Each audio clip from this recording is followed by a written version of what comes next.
New Jersey, fall 2013. Jackson Reeve woke from a familiar nightmare. A silver car on fire under an overpass, the screams of his wife and daughter muffled by thick black smoke. He sat bolt upright in the middle of the night, his shirt soaked in cold sweat. The clock read 3:12 a.m. There it was again. He trudged into the kitchen and turned on the kettle. The house was too quiet, as if every sound in his life had been muffled since that fateful day. No more laughter from his daughter in the living room. No more mumblings from his wife as she made coffee in the morning. Just him and his unburied past. Jackson was one of the NSA's top cryptographers, nicknamed the Silent Code Reciprocator, for his ability to discern logical sequences from seemingly unrelated fragments. He was no loud genius. He was quiet, meticulous, and sometimes too honest with the system. That was what killed everything he had. 3 months before the explosion, Jackson was assigned to a signals analysis team in Operation Sand, a top-secret operation to dismantle a cross-border biological weapons trafficking network with branches deep into the government system. One fateful evening, he detected a strange string of signals. At first glance, it looked like static, but to Jackson, it was a tracking code, a signal confirming the existence of an insider within the surveillance team. Someone who not only knew the task force's every move, but was actively paving the way for the shipments to disappear. He printed out the report, stamped it top secret, urgent review, and sent it through internal channels. But then things got weird. The report was delayed in forwarding. When he asked his superiors directly, they said it was not received. 2 days later, he was suspended for a mental health check. He was ordered to take a week off. That evening, his wife called. "I think someone is watching our house, Jack." He smiled, probably just a new neighbor. But in his heart, he knew something was very wrong. 2 days later, on his way home from a mock psychological exam, his wife's car exploded in front of him. Sirens, smoke, flames, and silence that lasted forever. Jackson was never allowed to see the official investigation files. They were all marked accident due to fuel leak. He was not allowed to access the system again. No one at the agency returned his calls. He, a former member of the national security team, is now just a psychologically damaged citizen. He disappeared from the map, sold the house, cut off the bank, turned off the phone. But he didn't die, like they wanted. Instead, he began piecing together the pieces. From anonymous sources, he bought old data, satellite images, wiretaps from foreign intelligence teams, unofficial shipping maps. Gradually, he pieced it together. Operation Sand had never been stopped. It had just changed its cover. And the man behind it is most likely the same man who dismissed his report. Homeland Security Advisor Ethan Morrow. 3 years later, Jackson was living like a shadow, homeless, with no family, no identity. But he had come up with something, a communication system that could not be traced by modern technology. If no one believes what you say, let them read it when the time comes. He chose brick walls, where people spray painted, graffitied, and cursed, where no one censored them. And he began to create his own language. Symbols, shapes, spaces, colors, even degrees of wear, all were codes. A red brick was an urgent signal. A broken brick was a danger symbol. A circle with 2 small dots was a locator. There were rules to it all, and he memorized them all. In 2017, he made his debut in the Bronx, a rough, poor area that is a hub for underground crime. He was given a new name, Red Jack, because of his shabby red jacket and rusty copper-colored hair. People laughed at him when they saw him talking to the wall. But no one knew what he was whispering or who he was leaving a message for. Night after night, Red Jack trudged down the alleys. Sometimes he just touched the wall and nodded. Sometimes he drew a small sign and turned away. Each time, it was a warning to some invisible stranger out there. 89th Street, Bronx, winter night 2024. A little girl was cycling home late when she saw the old man writing something on the wall with his fingertip. The little girl asked curiously, "Sir, what are you writing?" Jack turned his head, his eyes cloudy but sharp as steel. Letters, but not everyone can read them. In Washington, D.C., in an FBI data analysis lab, young agent Samantha Klein was poring over a series of images from an open data collection system. A social media post about a crazy guy writing numbers on the wall caught her attention, not because of the image, but because of the coordinates. Numbers in a photo of a brick wall in the Bronx eerily matched the coordinates of a previously undisclosed black market delivery. Samantha sat up straight. Wait, who drew this? And why does it match classified data? Little did she know, it was just the first piece of a series of signals that a man had been sending for over 10 years. And she, without realizing it, was standing before an invitation to enter a game whose language no one understood, except Red Jack. FBI headquarters, Washington, D.C., 0842 a.m. Special Agent Samantha Klein twirled a pen between her fingers, her eyes fixed on the large screen, which displayed a still image from a Bronx street surveillance camera. It was a blurry image of a homeless man, his hand touching an old brick wall. No one paid any attention to him. No one but her. Samantha zoomed in on the image, focusing on the symbols scrawled beneath it. 3 horizontal lines, a small circle, a symbol that looked like a backwards 4. It was a strange structure. She didn't know why she was drawn to it, only that something was wrong. The coordinates in the image matched perfectly with a failed bioweapons delivery point in Philadelphia 2 months ago. She immediately checked the FBI's internal database. Nothing. The coordinates were labeled invalid. There wasn't even an official investigation file. That only made her more suspicious. She stood up and walked towards the secret archives room. Confidential records room. B2 floor. The smell of mold and old metal hit Samantha as she pushed open the heavy iron door. She ran her hands over the yellowed files, her eyes searching for the name, Jackson Reeve. She wasn't sure what she was looking for, only that the name had lingered in her memory since childhood. A friend of her father's, someone who had sat at family dinners, someone who had disappeared the year her father died. Here it is, she whispered, as she pulled out a thick, red-sealed file, confidential, not for internal use. She sat down, white gloves covering each page. The first line took her breath away. Name, Jackson Miles Reeve. Position, team leader of Operation Sandgrain, 2009 to 2013. Status, compulsory retirement, diagnosed with traumatic brain injury after a domestic accident. Access level, delegated. No access to campaign profiles. Note, no follow-up. Unreliable. She was startled when she saw the attached photo, the old, bearded, wild-eyed, homeless man from the Bronx photo. It was him. It was Jackson Reeve. Samantha sat there, her hands clutching the file. Her father's voice echoed in her head, deep and sure. If you ever see things that no one else sees, don't turn away, because the truth never goes straight. It's crooked, it's always hiding in the smallest cracks. Bronx. Same time Red Jack stood before the 43rd wall of the year. He closed his eyes, touched the 3rd brick from the bottom, and tilted his head slightly as if listening. The symbols in his mind were weaving like a spider's web. Fragmented memories became a stream of data. 37988N, 75.21 door level.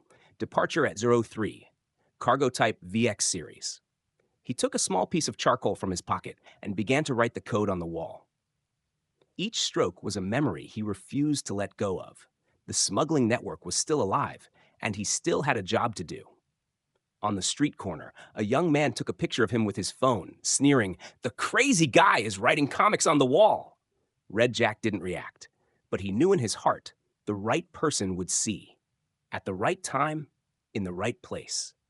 FBI, Special Investigations Division. Samantha presents her report to the Director of Counterintelligence. I believe Jackson Reeve, who was dismissed from Operation Sand, is trying to continue solving the case.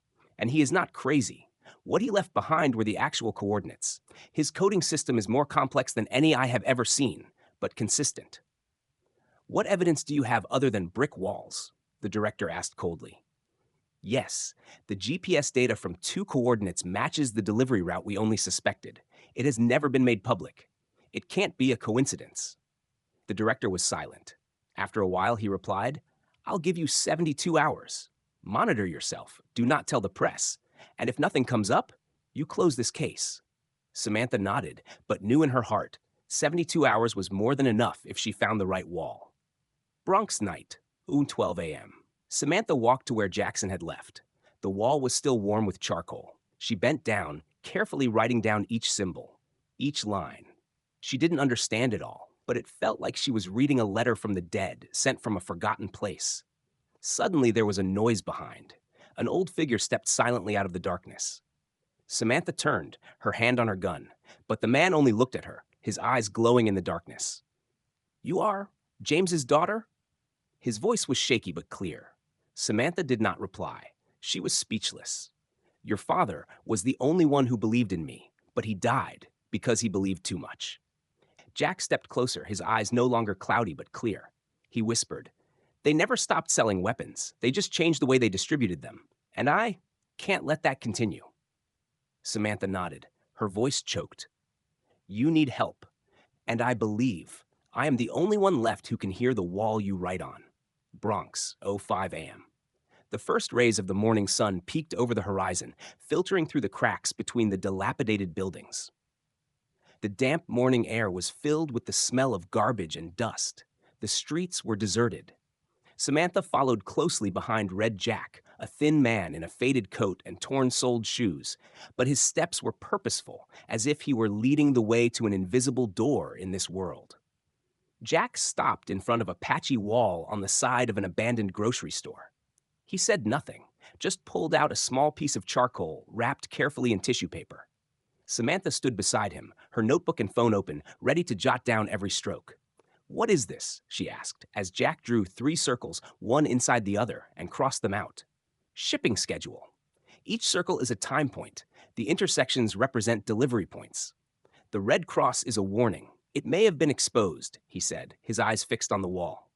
You think someone inside the FBI is involved? Samantha asked, her voice lowering. Jack did not answer immediately. He finished drawing the last symbol, then stood back and looked at the whole thing as a melancholy work of art.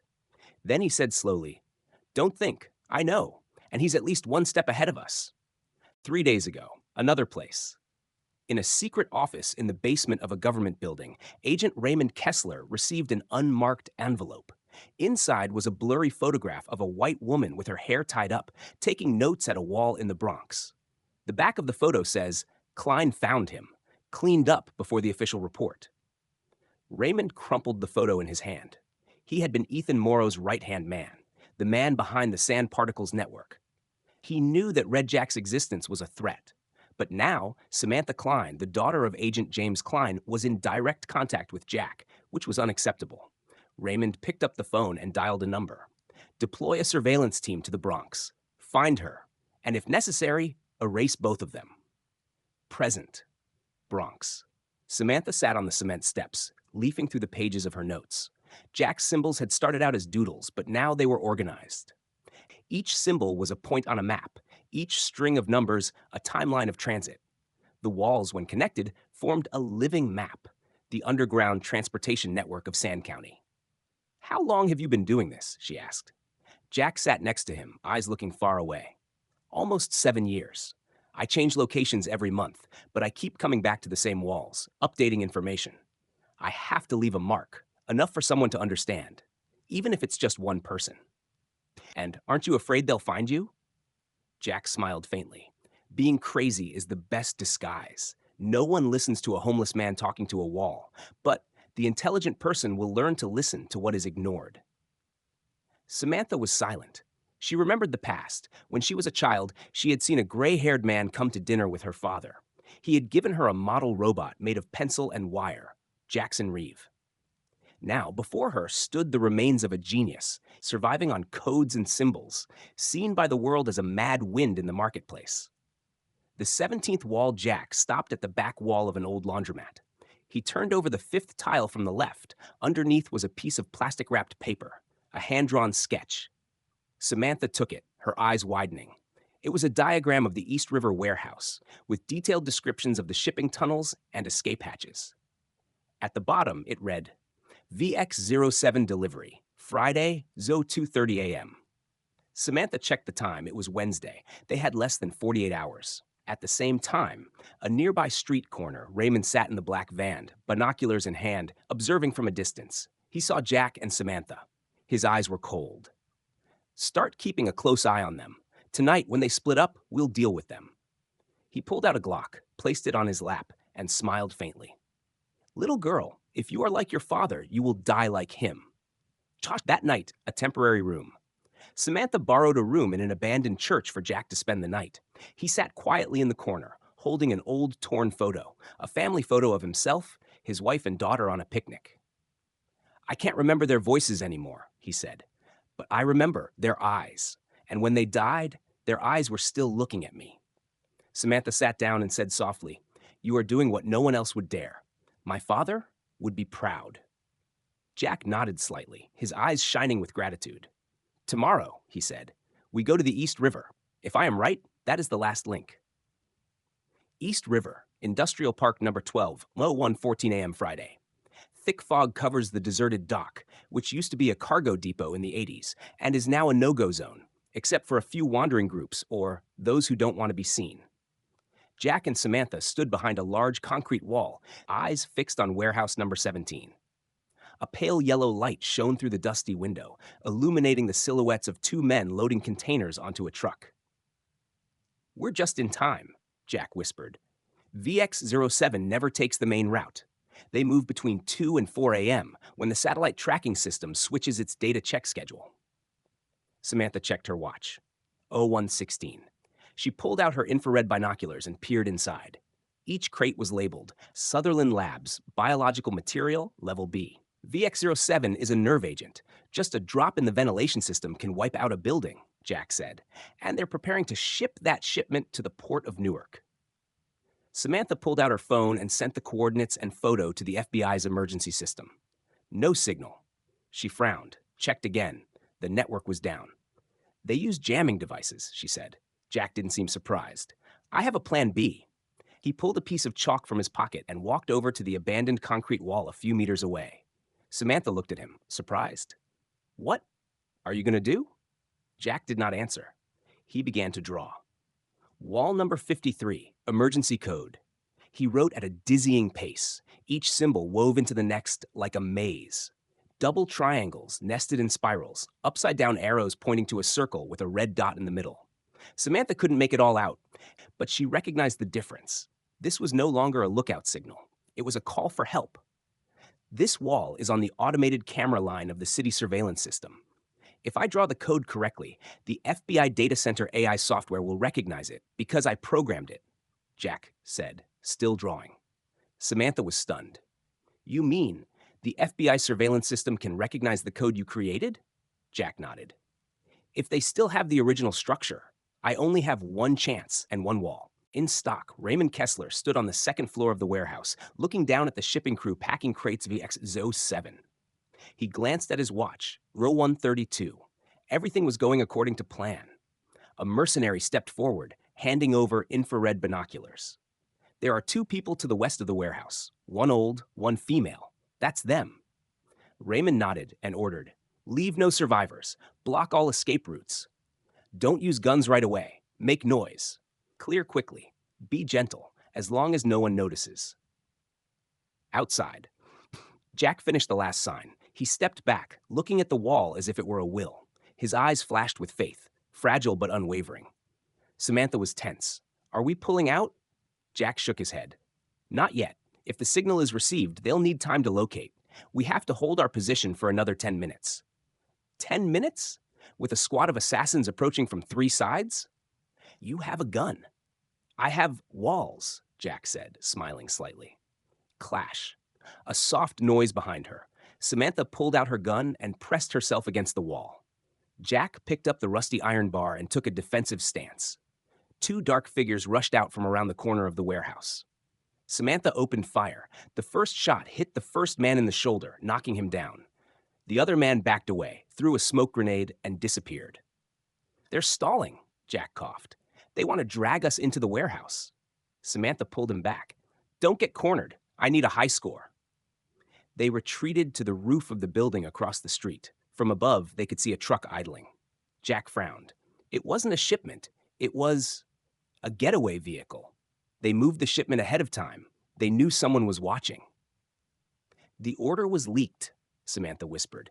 Jack clenched his fists. "They're covering their tracks and killing anyone who sees them." Signal received. In the FBI's video surveillance center in D.C., a beep sounded.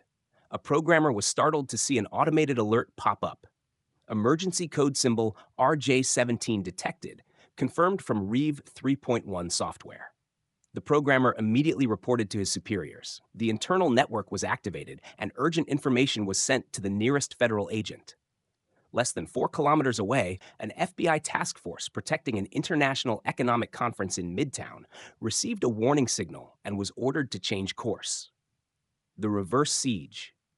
Raymond ordered the entire mercenary force to withdraw, but it was too late. The sound of a helicopter rang out in the distance. Headlights were aimed straight at the warehouse. The loudspeaker blared, "This is the FBI. Everyone, drop your weapons, put your hands up, and get on the ground. We have an emergency search warrant." A mercenary panicked and pulled out his gun. The first shot rang out. Then gunfire erupted throughout the warehouse. Samantha stood on the roof, holding the radio the task force had just given her. "Team 1, cover the west gate. Team 2, cover the rear. The boss is probably in the gray truck. Plate number BXQ794. Jack just stood there watching. His eyes were wet, but not with fear. "The wall has spoken," he said softly. 2:20 end. The raid was a success. 8 suspects were arrested, including Raymond, who was trying to escape through the old sewer. The VX-07 was seized, along with a whole bunch of encrypted documents that showed the warehouse's connection to the Sandseed network. Samantha walked over to Jack and handed him a bottle of water. "You did it." Jack nodded silently. "It's just a small link. But at least we've proven I'm not crazy." Temporary FBI headquarters, 9:48 a.m. The atmosphere in the investigation room was especially quiet.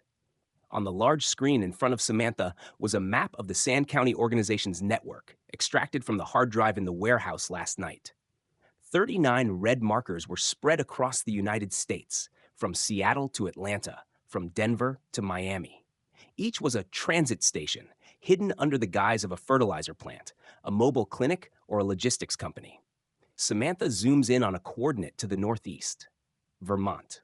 Elmore Forest, where her father died. She was stunned.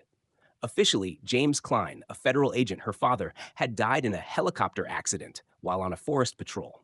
But Sand County's delivery point was right next to where the helicopter crashed. "My father did not die by accident," she whispered, her hands clenching. Jack sat opposite, his eyes calm but sharp. He looked at Samantha for a long time, then spoke, "Are you ready to hear something that is not in any of the reports?" Samantha nodded. Jack stood up, walked over to the filing cabinet in the corner, and pulled out an old, folded sketchbook and a crumpled piece of paper. "This is a map of the last mission your father and I did, a surveillance mission in Vermont. We were ordered to look for signs of a bioweapon leak. But," he paused, his voice cracking, "we found more than just a smuggling ring. It was an internal ring." "You mean someone in the FBI?" Samantha asked, eyes unblinking. Jack nodded. "At that time, I told James that we needed to report it to the higher-ups. But he said, no, the higher-ups can't be trusted. And then," she pressed, "we split up. I went back to get the container codes. James went to the target. 3 hours later, I lost contact. Just a weak Morse code on my radio. Snakes in the nest. My dad means there's a traitor in the FBI?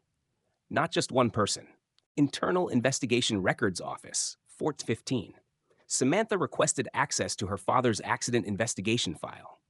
After nearly 2 hours of cross-referencing, she discovered an unusual detail.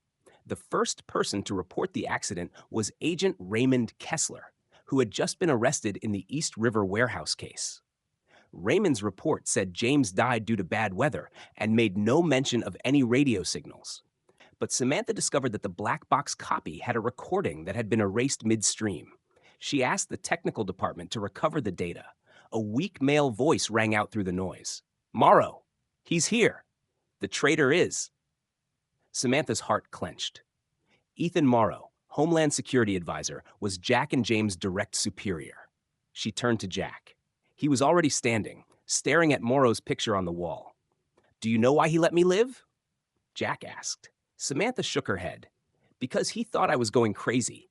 And if I said anything, no one would believe me. A crazy guy babbling at a brick wall in the middle of the street." He turned back, his eyes shining like steel. "But now I don't talk to myself anymore."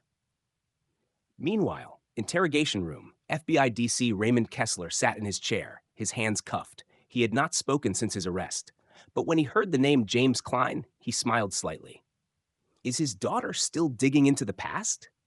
The interrogator frowned. What do you mean?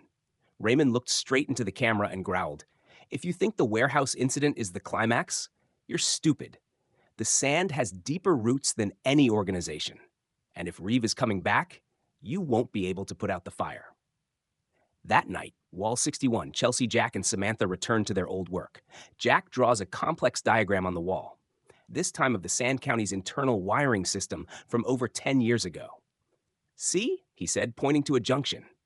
"This is the P node, the main communications command post. I believe it still exists, just changed its cover." "Where?" Jack replied, his eyes never leaving the wall. "Washington, D.C., headquarters of a defense technology company called Neural Shield." Samantha was speechless. The company was the main contractor for the surveillance AI system the FBI used, the same company Jack had worked for when he was kicked out of Operation Sand. "Shall we break in?" she asked. Jack nodded slightly. And this time, not just to collect evidence, but to make it impossible for them to hide. Washington, D.C., 9:12 a.m., Neural Shield Complex.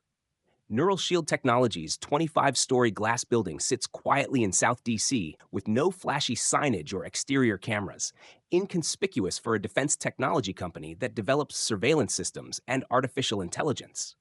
And that's what Jack Reeve couldn't take his eyes off of. He stood under the shade of a tree across the street, wearing a baseball cap and an old leather jacket. Beside him, Samantha wore a gray vest, wire-rimmed sunglasses, and held a fake briefcase. This used to be the temporary headquarters of the Sandgrain technical team. After my accident and James' death, it was all converted to Neural Shield. Perfect cover for an insider spy, Jack said, his eyes never leaving the main door. "How do we get in?" Samantha asked. "The old-fashioned way. The way of the people who wrote the code for this very security system." Jack flipped open his phone and typed in a long string of codes. A primitive interface application popped up, a map of his internal electronic infrastructure that he'd backed up nearly a decade ago. The basement exit.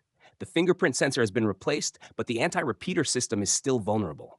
We have 8 minutes until the system scans again. Neural Shield basement, the 9:54 a.m. The side door swung open. They slipped silently through the cold hallway, bathed in white LED light.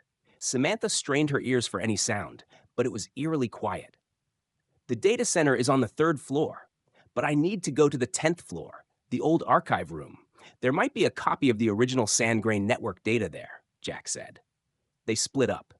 Samantha took the right hallway to the 3rd floor to reach the network control panel. Jack stepped into the old elevator that led to the 10th floor. With each step he took, his heart sank as each brick under his feet led back to his memories. 10th floor, old archives. The room was dusty, lit by a flickering fluorescent light. But in the middle of the room, there was still an old wooden desk and a wall-mounted storage system, a primitive hard drive he had programmed. Jack stopped when he saw a broken photo frame on the table. He bent down to pick it up, wiping the dust off. It was a photo of his technical team and Samantha's father, James Klein. Suddenly, static rang in his head. A sharp pain shot through his temples. Jack staggered, his hands gripping the edge of the table. Old memories came crashing down like a dam. Flashback, 12 years ago. James and Jack sat in this room, in the middle of the night. Outside, it was raining heavily. James pushed past a stack of secretly printed documents. "I tested that shipment of VX, not a research sample. The finished product, enough to wipe out an entire state if released into the water system." Jack was stunned. "We have to report." "We did," James replied, his eyes darkening. "But Ethan Morrow read the report and took it down in 4 minutes. No way. He sold his soul to them, Jack, and I think I'm next on the silence list." "So what do? No more reporting. We gather enough evidence, then release it, not through the system." The last thing Jack remembered was the look in his friend's eyes, hard and sad, then the bang, the shattering glass, and then nothingness. Present, Jack sat up, panting. He remembered everything. James had sent a copy of the entire Sandgrain data to a hard drive mounted on the wall and told Jack, "If I die, come here. This is the last line of defense." He flipped open the wooden panel behind the shelf. A silver hard drive was embedded in the wall with scrawled words on it, "For the last sane man." JK Level 3, Samantha is discovered.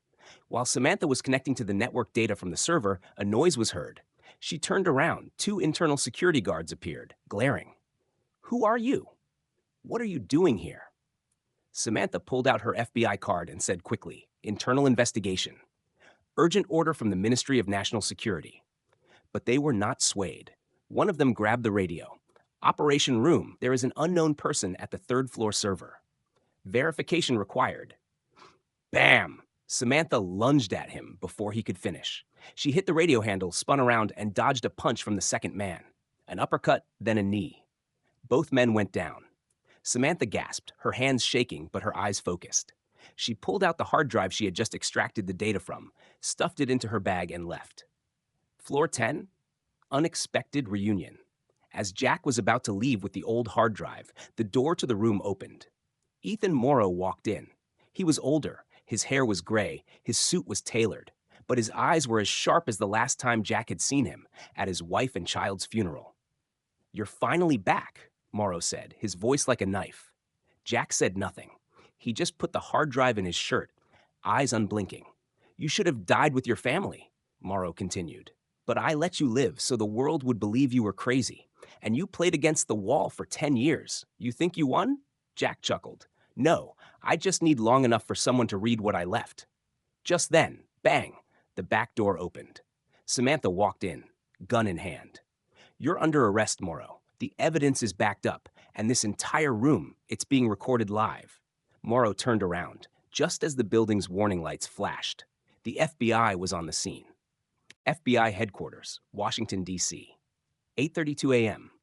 In the conference room on the 14th floor, white light illuminated a large electronic board displaying a series of names, photos, and relationship diagrams, all extracted from the hard drive Jack had found at Neural Shield. Samantha and the senior FBI agents were scanning each page of data as if they had just opened the hidden gates of hell. The list includes a U.S. senator who chaired the Defense Oversight Committee, 2 generals in the Pentagon, CEO of 3 of the largest arms corporations in the United States, and a former FBI deputy director, Samuel Trent. The room fell silent. Samantha stepped forward, pointing to the network diagram. "We were wrong to think of the SAND as a shadow organization. It was an ecosystem, rooted in the system. Morrow was just a gatekeeper. The real power never came out." The current FBI deputy director, Louise Danner, nodded heavily. "So what's the plan?" Samantha replied, firmly. "Put the first part of the list out in public to put pressure on. Send the rest to independent agencies. But we need to keep the original and make sure no one knows where it is." Mrs. Danner's eyes flicked to Jack, the old man standing behind her, still clutching the old notebook containing the original code. She said, "Will you keep the original, Reeve?" Jack nodded, but his eyes were filled with doubt. As a former member of the system, he knew that the most dangerous person was not the outlaw, but the one with the valid pass. Meanwhile, Digital Storage Layer A young FBI agent, Ryan Holt, entered the backup room. He was assigned to duplicate the hard drive into 2 copies and put one into a top-secret data vault. He worked in silence, his hands expertly manipulating military-grade encryption equipment. But no one in the room knew. Ryan had a tiny microphone in his ear, and on the other end, a familiar voice rang out. "Activate the fake copy. Replace the real hard drive. Leave no trace." Ryan bit his lip. His hands were still working steadily, but his forehead was covered in sweat. "I don't want to do this forever." "You owe me, Ryan. If I fall, you fall. Just do it. Then you're out." Ryan pulled the dummy hard drive from his briefcase, replaced the real one, and restored the encryption shell. He knew. From this moment on, there was no going back. 1 hour later, Independent Press Center. Samantha stood at the microphone, holding a copy of the first list, names directly linked to the VX warehouse in the East River and the Neural Shield incident. "We, under the authority of the FBI, are releasing evidence of a high-tech criminal organization operating under the guise of legitimate organizations. The names of those involved will be forwarded to Congress and independent regulators. Action must begin today." She looked up, eyes straight into the lens. Silence is no longer an option. The hall erupted. The news spread like wildfire. National television broke the news. Millions heard the name SAND for the first time. No longer a rumor, but a real threat. That afternoon, Samantha's temporary apartment. Jack was checking the backup hard drive on his personal computer when he suddenly stopped. A strange command line appeared. Access denied. Corrupted file integrity check. Failed. Last modified. 12:03 p.m. User Rolt. Jack sat up straight. Impossible, he whispered. He checked the original Shay. No match. The copy had been replaced. New encryption, new protection, and the trail had wiped out the most important information, the complete list of people left. Just then, Samantha walked in. Jack, I just called the backup team to. He interrupted her sternly. We have been betrayed. Holt, the backup, has switched the original. She was stunned. But a few seconds later, she picked up the phone. Call Danner. Jack held her hand. No, what if Holt wasn't working alone? What if this was a second web? Samantha paused. We need to go, now. FBI headquarters, 1830. At the same time, Ryan Holt was packing his things in the office. He had a fake passport, a bank account in Cyprus, and a flight scheduled for 9:15 p.m. But as he walked out the door, a voice rang out behind him. You forgot something. Ryan turned back. Jack stood at the end of the hallway, his eyes like hot steel. You can't come in here. No need to come in. I left on my own. A second later, Samantha appeared behind Ryan, gun drawn. You're under arrest for tampering with evidence, treason, and obstructing a federal investigation. Run, Ryan? I bet your feet can't keep up with the internet. Ryan collapsed to the floor. 2345, Independent Data Check Station. Jack and Samantha eventually recovered the original hard drive, thanks to the fact that he had backed up the code to a brick wall in D.C., inside an abandoned subway. The original was verified, and all the data was clearly visible. 42 links remaining. Jack stared at the screen. I thought I was used to numbers, but I didn't expect there to be this many. Samantha took his hand gently. At least now we have something they can't hide anymore. Jack smiled, a sad smile, but proud. They taught me to program firewalls. I taught them. Brick walls can talk too. Location unknown, 0-18 underground, 130 feet beneath an old junkyard in suburban Maryland. A network of servers hums in silence. LEDs pulse red and blue like the pulse of a sleeping metal monster. And at the exact moment the original hard drive is completely decrypted, a silent command is activated. Protocol beta initiated. Objective, data containment and elimination. Override, human authorization revoked. An entity began scanning the internet at an unfathomable speed, locating copies, analyzing visitors, and marking. Samantha Klein, a priority target. Washington, D.C. Samantha's temporary apartment. Samantha wasn't sleeping. She was going through all the code Jack had provided, a fractal-based periodic cipher that had been Jack's signature since his time at the NSA. She was getting used to the way he wrote his code in geometry, concentric circles, regular angles, and Fibonacci ratios. Suddenly, her laptop froze. The screen went black. A click came from the hard drive. Jack? She called out. What is up? Jack was in the next room, walking quickly over. He looked at the black screen, his hands flying over the keyboard.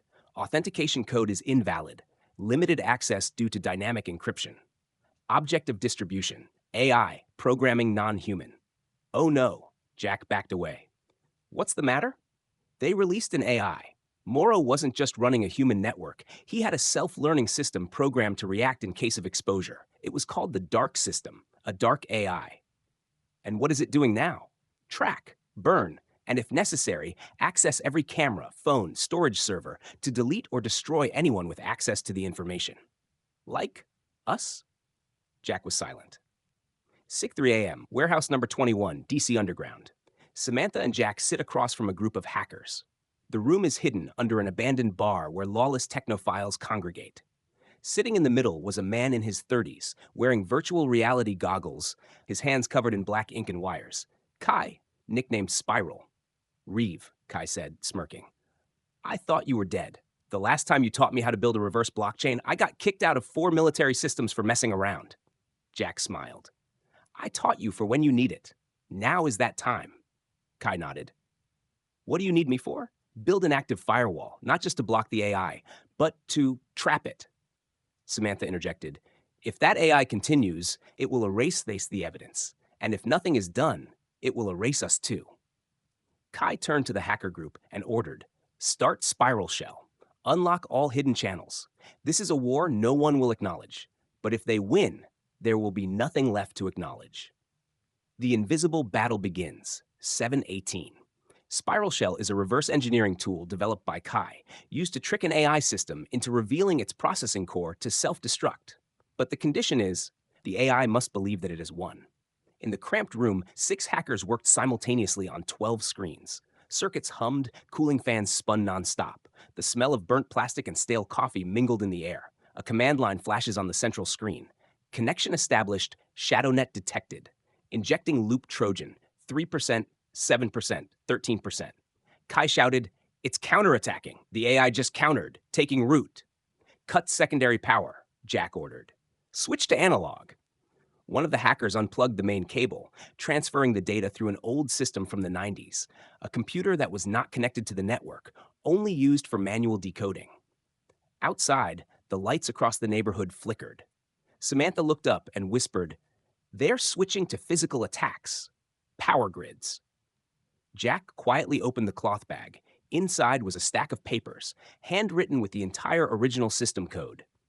"This, no AI can read it, but if I type fast enough, it will misunderstand and confuse itself." He began to type each line, each stroke like a final battle. "AI is locked ShadowNet behavior, irregular, sequence breach detected, core stability 3% to 0%, error, infinite loop, system reboot triggered." The room fell silent. The screen flashed one last line, "I can't study anymore." Then everything went black. Jack sat back in his chair, sweating profusely, his hands shaking slightly. Kai took off his VR glasses and sighed. "You just taught it. A riddle that had no solution. And it died in that maze." Jack nodded. "Sometimes, what stops machines from being human is imperfection." National Data Center, 12 noon. FBI confirms all ShadowNet sabotage efforts have been stopped. The central network has been restored. Full evidence has been duplicated into 7 archives and sent to international agencies. A press release was issued. The investigation into the Sandgrain organization has gone global. New documents reveal a network of AI used as a weapon to manipulate and conceal crimes. The FBI and our international partners are committed to pursuing it. Washington, D.C., 9:17 a.m., 2 weeks after ShadowNet collapse. The November wind was chilly. The sky was covered in a gray mist like a thin layer of smoke that had not yet cleared after the war. Samantha Klein stood in front of the Capitol, wearing a black suit, holding a briefcase. She was about to enter a closed-door hearing with the Homeland Security Committee to present all the evidence against the Sand County, the people who had covered up their crimes for more than a decade. She glanced at her phone. No messages. No calls. Still no trace of Jack. Since the battle with ShadowNet, Jack Reeve has been gone. No goodbyes, no contact information. Samantha had thought he would have left a mark, a charcoal line, a small circle somewhere on the city walls. But DC is now just walls of silence. She wondered, had he completed his mission, or was he going into the final battle alone? 08 the night before, Samantha's room. Samantha sat at her desk, the yellow light illuminating an old photo, her father, James Klein, and a young Jack, taken at a security conference in 2008. They stood side by side, shaking hands, smiling genuinely. An envelope slid under the door. Samantha jumped and ran out into the hallway. No one was there. She looked around, only to see that the hallway was empty. And on the left wall, there was a faint mark, a circle and 3 exclamation points. She turned back to open the envelope. Inside was a map, a Northern Virginia forest, once used by the CIA as a training camp during the Cold War. Attached was a piece of paper. "Silence speaks too. Meet me where we once hid in the mist." The handwriting is Jack's. Manassas Forest, Virginia. The fog was thick. The wind blew through the old trees, making them whistle like the breath of sleeping souls. Samantha walked slowly down the old path, following the coordinates on the map. A wooden hut appears hidden among the thick foliage. The door was unlocked. She pushed it open. Jack sat there by the little fire, a cup of tea in his hands. He was thinner, his hair grayer, but his eyes were still the Jack she knew. Not crazy, not lost, just someone who had seen too much. "I found it," he said without looking up. "You knew I was coming?" Jack nodded. "You're the only one who still sees things that others see as meaningless." Samantha sat down. No one said anything for a long time. There was only the crackling of the firewood. "Why did you disappear?" she asked.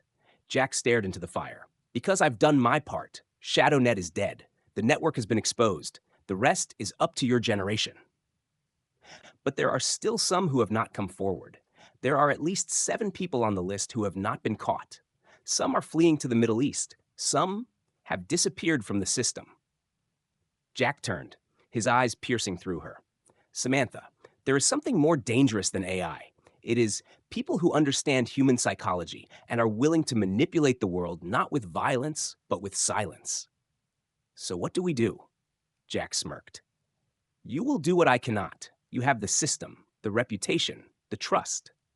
But he pulled a small piece of paper out of his pocket and gave it to her. I have one last code, but it's not for breaking, it's for opening. Samantha looked, a string of characters that looked like a password. Along with it were the coordinates of a server in Northern Europe, where the financial transaction records of an anonymous fund affiliated with the sand grain were stored. Jack said, if you release this code, those people will have no way out, but it will also make you a target. Samantha clutched the piece of paper and looked up. If we don't, all that you, my father, and so many others have sacrificed will be forgotten. Jack nodded. Then I'm ready. The next morning, FBI headquarters. In a closed-door meeting with the House Intelligence Committee, Samantha detailed her plan to disrupt Sand County's underground finances. She didn't give away the code. Not yet. But she did show everything was in place. However, after the hearing ended, she received news from a close agent. A smear campaign was secretly spreading on the dark web, spreading false information about Samantha, accusing her of tampering with evidence, violating national security. She knew immediately the retaliation had begun. Meanwhile, somewhere in Dubai, a man sat in a dark room. In front of him was a screen showing pictures of Samantha and Jack. He sipped his whiskey, nodding. Reeve lives. The girl will need to be silenced, but not by force, but by disbelief. He ordered, activate Phase Omega. The traitor will be reborn from their own beliefs. Transition to next chapter. That evening, Samantha returned to her apartment. She turned on her computer. On the screen was an anonymous email. No subject, no sender. The only content is, fake news looks a lot like the truth, just missing a person to confirm it. Attached was a spliced recording of her voice, seemingly speaking words of betrayal against the government. Samantha stood frozen. They are using our voices against us.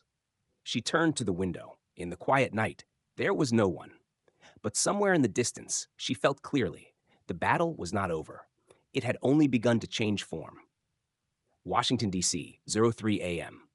Samantha Klein sat motionless in front of her computer screen.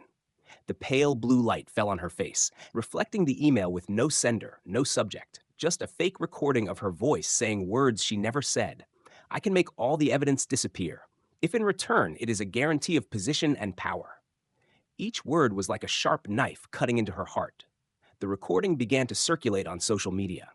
A new hashtag emerged, Kleingate. Controlled media outlets began to air subliminal reports, questioning Samantha's true motives in the Sand Nut case. Public opinion is divided.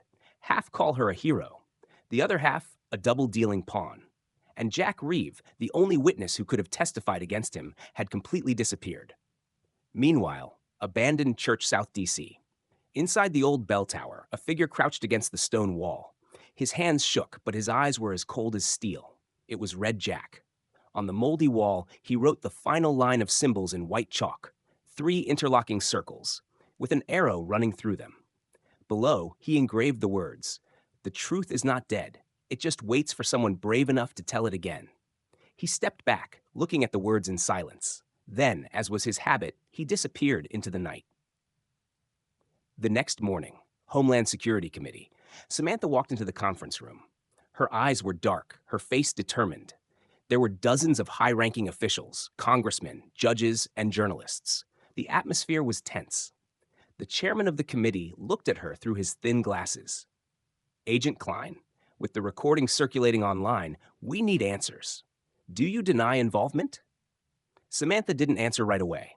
She opened the leather bag and took out the encrypted hard drive, the original one Jack had left behind, never stolen. Inside was all the evidence, including the voice biometric authentication chain that proved the recording was fake. She connected the hard drive to the big screen and opened the recognition program.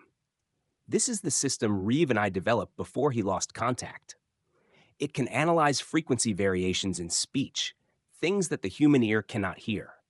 The screen showed two waves. One was the real voice, the other was the fake voice. The difference was obvious. Samantha said loudly, "The recording is the product of a synthetic artificial intelligence trained from over 200 hours of my voice recordings in an internal surveillance system. And this can only be done from the inside." The conference room erupted in whispers. Same afternoon, Federal Bureau of Investigation. The FBI director receives a confidential report. A group of senior agents who were appointed by Ethan Morrow are under investigation for helping to create false information. The list includes a senior investigative assistant who worked on the Congressional Communications team. At the same time, the financial system in Iceland, the endpoint of the Black Fund transaction, has just been completely decrypted. All data is open to international organizations. The storm is coming, and this time, there's nowhere to hide. Evening, Samantha's apartment. She sat alone, the soft light covering an old photo. Her hands shook slightly as she opened a small wooden box. Inside was a note Jack had left before he disappeared. "If you read this, then I need say no more.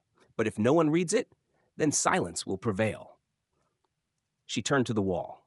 Nearby, a new line of symbols had appeared. She had no idea when they had been written, but she recognized them as time codes and coordinates. Immediately, she turned on the machine, identifying the last cache of Sand County in the Nevada mountains, DMZ 17. 3 days later, Nevada, 3:33 a.m. In the darkness of the desert, Samantha and the task force find an underground facility disguised as an abandoned water treatment plant. Inside, hundreds of sealed containers contain satellite communications equipment, weapons, and a vast trove of never-before-seen data. But there was something else that made Samantha stand still. On the last concrete wall, an old charcoal line reads, "The end is not the end. It's when you no longer have anything to hide. JR." She touched the words, feeling as if he were still there, watching, silently, as he had all these years. 1 month later, New York Times, front page. The homeless man once considered crazy, now confirmed as the man who broke up America's most complex crime network. FBI confirms. Jackson Reeve, former encryption expert, sacrificed almost his whole life to bring sand grain to light. Samantha Klein, the heir to the walls speaks and the truth speaks. Scene change. 1 year later, Venice, Italy. A woman with her hair tied back and wearing a long coat walked along the canal. In her hand, she held an old notebook filled with symbols and codes.